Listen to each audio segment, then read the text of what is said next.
கள்ளக்குறிச்சி கிழக்கு மாவட்ட கழக செயலாளர் விஜய் ஆர் பரணி பாலாஜி அண்ணன்.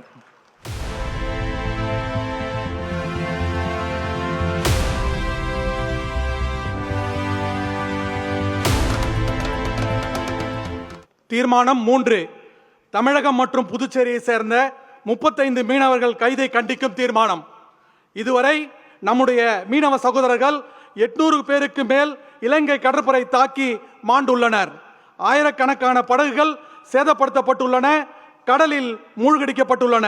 நம் மீனவ சகோதரர்கள் மீதான இலங்கை கடற்படையின் தாக்குதலும் கைது நடவடிக்கையும் ஈவு இரக்கமின்றி தொடர்ந்து நீடித்த வண்ணமே உள்ளன.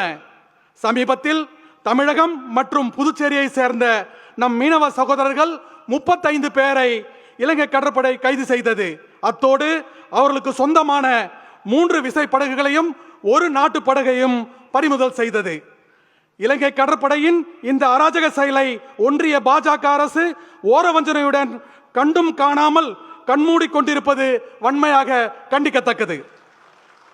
அதே போல நம் மீனவ சகோதரர்கள் விஷயத்தில் கடிதம் மட்டுமே எழுதிவிட்டு கண்மூடி துயில் கொள்வதே வெற்று விளம்பர திமுக அரசின் வாடிக்கையாகிவிட்டது. கைது செய்யப்பட்ட நம் மீனவ சகோதரர்கள் அனைவருக்கும் உடனடியாக விடுவிக்கப்பட வேண்டும். அவர்களது படகுகளையும் மீட்டு தர வேண்டும். இதற்கான நடவடிக்கையை ஒன்றிய பாஜக அரசு தாமதமின்றி உடனடியாக எடுக்க வேண்டும்.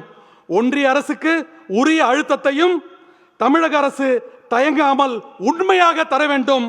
மேலும் நம் மீனவ சகோதரர்களின் இன்னல்களுக்கு முற்றுப்புள்ளி வைக்க நிரந்தர தீர்வை நோக்கி ஒன்றிய அரசு நகர வேண்டும் என்று தமிழக வெற்றி கழகத்தின் சிறப்பு பொதுக்குழு வலியுறுத்துகிறது.